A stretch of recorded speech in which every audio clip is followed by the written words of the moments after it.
When the Nothing Phone 1 came out last year, a lot of people said it looked like an iPhone, and they weren't wrong. It has the same square-shaped design, the same dual camera setup with the same camera placement, the same size if you want to include the 14 Plus and the 14 Pro Max. And by the way, this is a good thing because I believe the Nothing Phone 2 is a sneak peek into what the iPhone 15 will look like.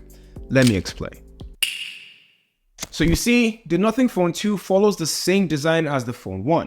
It has the same glass back with an aluminum frame, giving it a firm grip when you're holding the phone. However, it is 6.7 inches, so it does cause some discomfort after a few minutes if you have small hands. The back of the phone is where I can say they spent most of their resources. It has 33 different LED lights that make up the glyph interface. It lights up during calls and notifications, and that's a few of the many tricks it has up its sleeve.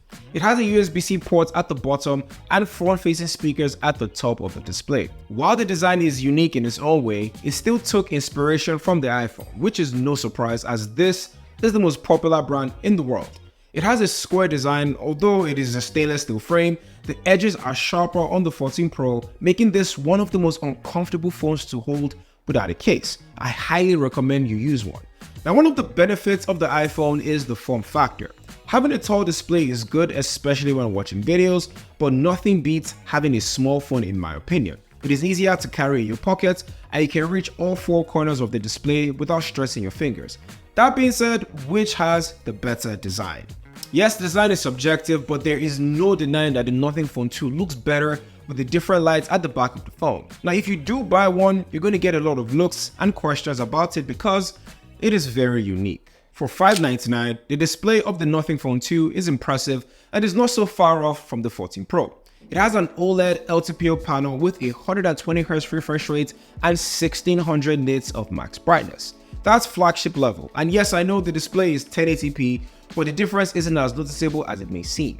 The display is vibrant and the colors are accurate. Now, a little tip though, out of the box, the refresh rate is set to dynamic, which means it drops to 1 Hz when you're just staring at the phone.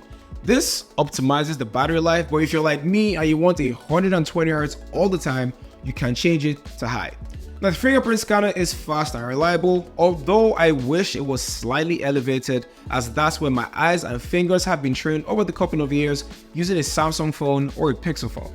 With the 14 Pro, the display is really good. I thought it was great then, and I still think it's great now. The biggest highlight for me is how bright it gets. During winter, I couldn't really tell how bright it was because the sun was never out, but in summertime, the 2000 nits of max brightness are worth having. I can see my display and other apps while outside, and it makes navigation easier. The high refresh rate is still a joy to have as it makes my phone feel smooth as you go from app to app. Now, to save battery life, the display also drops down to 1 Hz like the Nothing Phone 2 when you're just staring at the phone due to that LTPO panel. The dynamic island adds to the display functions of the 14 Pro. Now, it's a great feature in my opinion, and I never really thought it was a gimmick, as it does come in handy during timers or Uber Eats deliveries or even the music that I listen to. Now, I must admit it could have been better as this only works for a certain number of apps.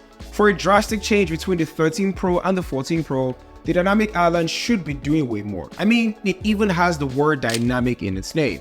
Hopefully with iOS 17 and upwards, we might see a change. Now, with all things considered, the difference in the display is not so much. Of course, the 14 Pro does offer a brighter display in direct sunlight and more vibrant and true to life colors, but overall, it's not something a lot of people will notice. The battery life is where I can say the Nothing Phone truly shows its class. It's a 4700 mAh of battery, and it is easily a one-day phone, probably a two-day phone if you're a light user.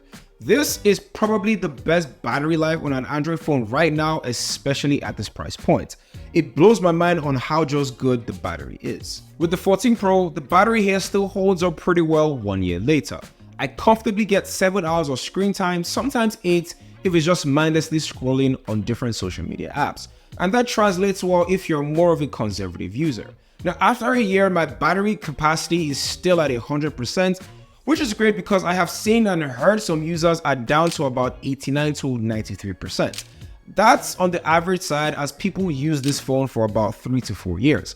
I wonder if that is due to the internal issues or maybe it's just how they charge their phone. I charge mine once a day with a 67 watt charger, which is overkill since the 14 Pro caps it off at 25 watts. Now, I believe the 14 Pro battery is better because it's been around long enough and still produces great battery support, and some Android batteries tend to degenerate over time like the Pixel 7 and other phones, and I'm just curious to see how this will pan out in the next couple of months or even years. And speaking of over time, the performance on the 14 Pro has been great. It has been consistent over the past year, which is no surprise. Now, whether you're getting this phone to make content, play a ton of mobile games, or just use it for your everyday workflow, it's usually very snappy and I've not really had any issues performance-wise. The biggest thing related to performance that most people need to be concerned about is its software. iOS 16 has had a ton of bugs over the last year, from apps crashing, battery percentage not showing when it's charging, unable to pair AirPods with the phone, and many more. Some may see these bugs as minor inconveniences, but after a while they tend to pile up very fast. Credit to Apple though, they sent out updates pretty quickly to fix some of these issues, so that is good to know. Apart from the iOS 16 bugs, it's still a great operating system. Paired with other Apple devices like the iPad, the Apple Watch, and MacBook, the ecosystem comes alive and delivers a seamless experience.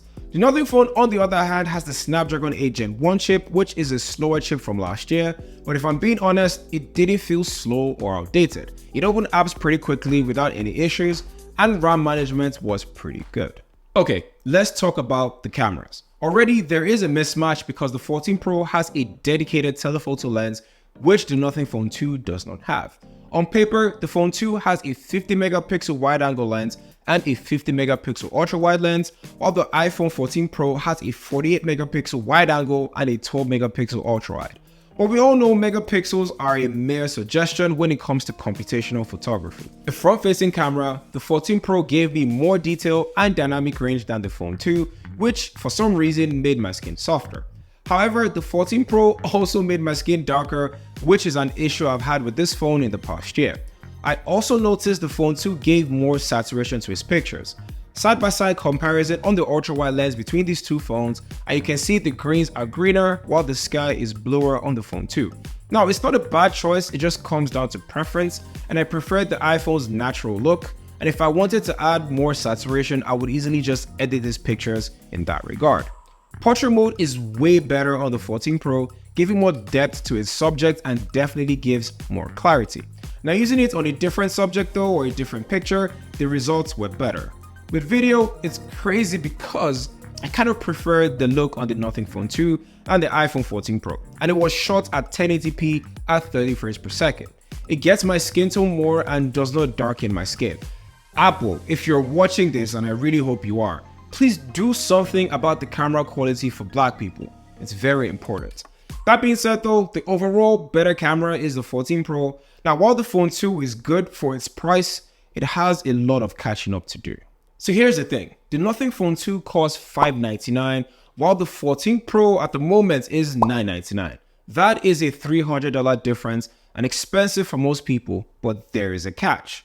The iPhone 15 or the 15 Pro is out next month, which means the 14 Pro will be discounted to maybe $799 or $699 give or take, which puts it closer to the Phone 2 in terms of its price. Now, I really like the Phone 2. I like the glyph interface, the strong battery life, but when it comes to having an overall better experience, the iPhone 14 Pro is the better device. Having said that, are you using the Nothing Phone 2 at the moment? What is your experience? Comment down below and let me know. As always, if you enjoyed this video, clicking that like button is the best way to help me out, and subscribe. Subscribe to the channel if you want to see more videos like this. Thank you guys for watching. My name is KJOS, and I'll catch you guys in the next one.